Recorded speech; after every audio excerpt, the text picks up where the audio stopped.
especially without Rudy, to come in and play the defense that you guys did tonight? I mean, we're going to have the determination regardless, you know. He's kind of ahead of our horse, but, you know, he knows that, you know, we got him regardless. So that's kind of our identity, like I've said all year. And that's something that we're ready to step up and do.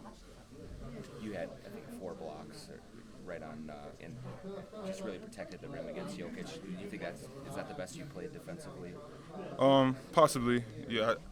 I remember last year I said I need like a year or two. And I think I really stepped up defensively with, you know, guarding the guards and bigs. So I would say so. Did it become clear that you had to do that just given with the way that this team was going and trending toward being a defensive-minded team? Yeah, especially if I wanted to be on the floor, playing at some 3, 4, and 5, you know. So definitely had to, you know, train my mindset to be defensive first. Obviously, my offensive game is what it is, but obviously our identity is defense. So, you know, got to take that sacrifice and, you know, become a defensive player.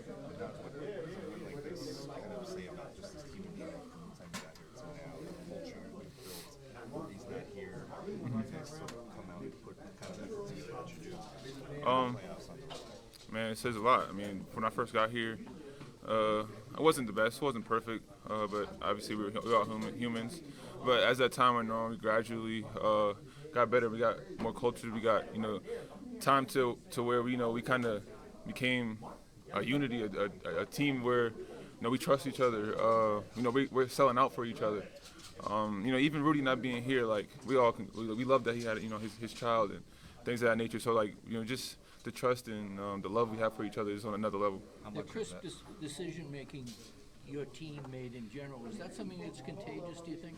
Yeah. Just in terms of people getting off the ball, getting on rotation and sync? Yeah, I mean, that's just, you know, us trusting each other. Like, you know what I'm saying? That's kind of kudos to us and how, you know, we give ourselves up for the next person and the next person down the line, so forth and so on. So, I mean, that's kudos to all of us, and just understanding, you know, what it's gonna take to, you know, win a championship. Going off of what you're talking about, growing as a team, how much of that goes into not having a feeling of satisfaction? I mean, you guys could have been satisfied going home with a road split, but that wasn't the case tonight. What goes into a mindset like that? Yeah, man, we all want to win, no matter what it takes. I mean, obviously we want to, you know, obviously we want to sweep, but this is a really good team, and you know what I'm saying, they're not just gonna roll over. They're a team who's obviously won the championship, so they know what it takes to be up and down. So the game 3 is going to be really important for us. You spoke about Ant's growth after game 1, just haven't seen him from day 1. When he does things tonight, like 3, right, that showmanship on this stage, what level of is he an entertainer beyond a basketball player? His confidence is, I mean, I'm pretty sure y'all know, like, he is who he is. Like, his confidence is crazy. Like you say, he's a basketball player first, then obviously, I don't even think he's an entertainer. Like I said, that's just who he is. I mean, he's a wonderful guy, basketball player. He's always up. He's never down low, and he's always smiling. So that's huge for, you know, as a leader, to have that. Kind of later in the second quarter, you had the steal and you threw it ahead to Ant, and you just turned to the bench and kind of let him know about it. Is that what were you feeling in that moment, and just in terms of seeing what you guys collectively did out there defensively? It was that moment was just, you know, just a kind of a microcosm of the whole night. You know, we've been being aggressive. We were scrappy. We were getting our hand on loose balls, just, you know, making them have to make tough shots. And yeah, I got my hand on the ball. And was able to get a steal. And I knew Ant was going to dunk it out. Turned around and started yelling before he even dunked it. And I think the bench felt that energy, and that's just who we have to be. And I'm proud of us doing it tonight. How impressed were you with Naz and Nikhil coming off the bench tonight? They gave you huge minutes tonight, defensively and offensively. Definitely impressed, but I'm not surprised. You know, I think that's what they've done for us all year long. We expect them to come out and play, you know, the way that they do. And when they do play that well, we're very, very tough to beat. And just proud that they're able to bounce back and just be who they are. And Naz is playing at a high level right now, last couple games, so we just need more of it.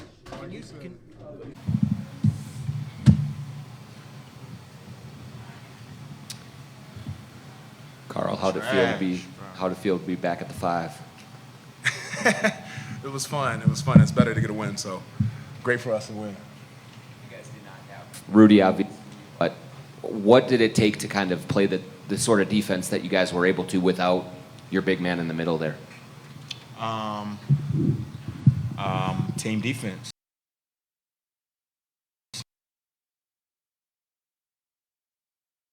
Not making us have to double tonight. I mean, they was playing straight up and they played great defense without fouling, so they definitely helped us a lot. You heard that? Yeah, you heard that. Finch was saying this was one of your guys' best games of kind of playing in tandem. Karl started, got the offense going, and kind of in the second half, like picking your spots. How has that kind of grown, knowing when to go? It's fun, man, knowing I got somebody alongside me that, can get a bucket at any and keep giving it to him. We both unselfish players. We don't care who night it is, whether if it's neither one of our nights. Naz or Jaden or Nikhil or Mike, it doesn't matter, man. In the playoffs, it's always a team win. And Kat did a great job of starting it off tonight because I definitely came out sluggish and slow. But eventually Kat gave me some energy and I found it.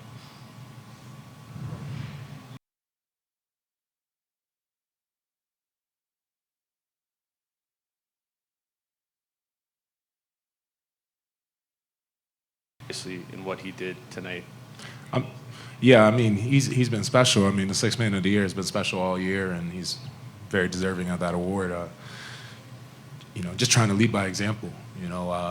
To be able to tell someone what to do or give them my insight, I got to be able to go out there and execute it as well. So, just making sure I set the best example for him as possible, and doing whatever it takes to help him in his growth.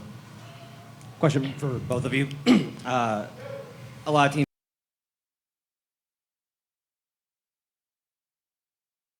back, and instead you guys came out and just took this from the very start. What is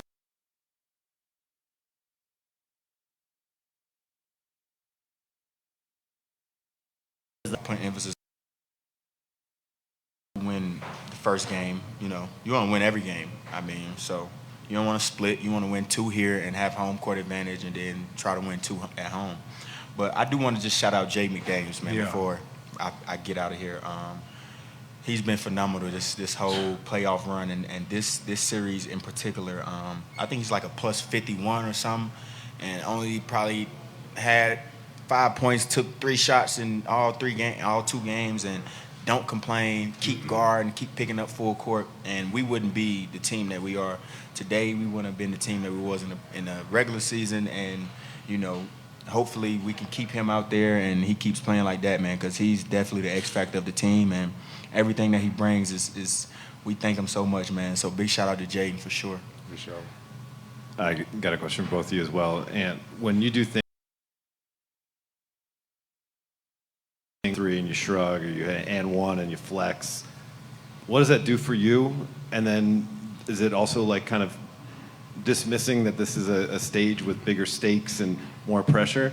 And then same question for Kat. What does it do for the team when Ant does those type of things?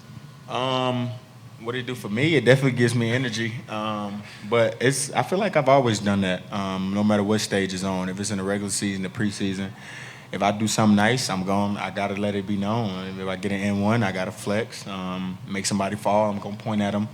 And it brings excitement to the game. So hopefully someone tries to like come back and score on me or something like that. So that's why I do it.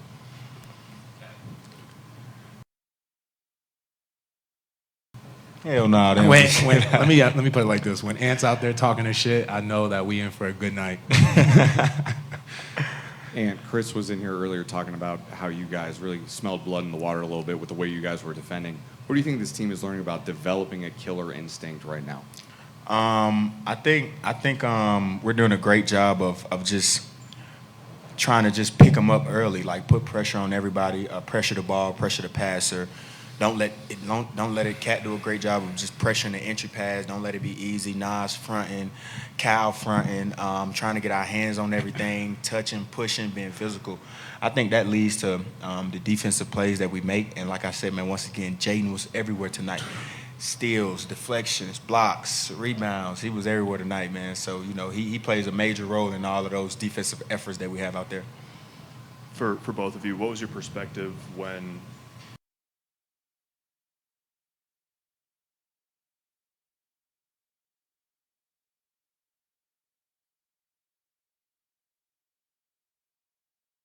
stopped the play and threw the heat pack off the floor. I thought it was on somebody's back or something. I didn't know it was thrown onto the court. But, yeah, that's crazy. No, I saw it. I just was more worried about making the layup. I ain't gonna lie to you. For either you guys or both, a lot of people who had Finch's surgery would have just sat on the couch for a week. But what did it mean to you guys that he came and kind of probably pushed through a lot of pain to make this trip? I mean, it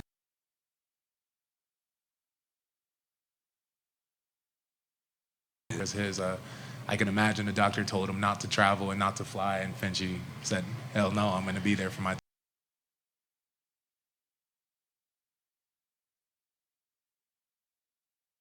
Troops are willing to fight just as hard for him. That's a perfect answer. Kat, years and years ago when you came into this league, your offensive talent, but for your defense and the promise that everyone thought you had, does it feel good to be getting in and showing your capabilities again and not, just being viewed as the stat stuffer and the big offensive player that you were? He was never viewed as a stat stuffer or just a. No, I know that. I'm just saying he was never viewed as that. Especially when I got here, I always thought he was a great defensive player. He just had to put his mind to it. And when Finchie got here, man, Finchie put emphasis on, hey, and Cat, if we want to go somewhere, we got to defend. And like he said, that's the head of the snake. And hearing that from him, it pushed Cat, man. And I tell Cat, we need you to defend. Corliss tell Cat, we need you to defend the whole team. And, ever since he been back this whole year, man, since he been at the 4, he been defending his ass off. So he's been playing great, and we hope he continues to do it. This is for both of you guys. What's the message to the fans in Minnesota now that you're going back 2-0 now, going home, got the crowd at Target Center? Just talk about what that means for you guys and what it means for this fan base. I mean, for us, I think the message we want to send is that, we're extremely honored and blessed that we have this opportunity to go home up 2-0. But we're humble in this approach.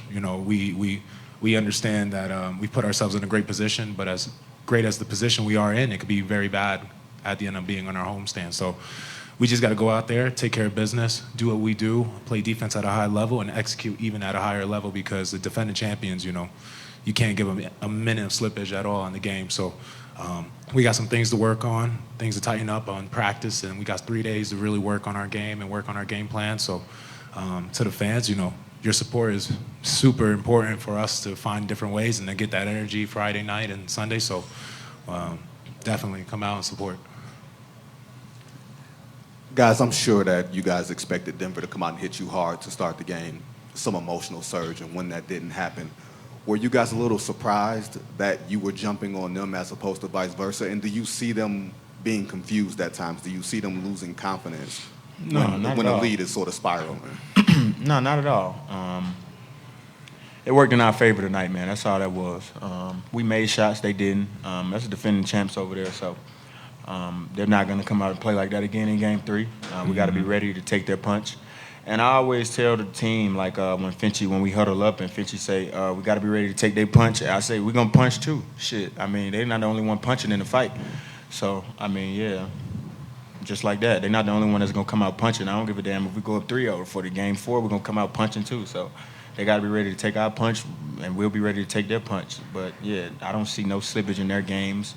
They just missed shots tonight. They'll be ready to go Game 3, and we will be. Yes, sir.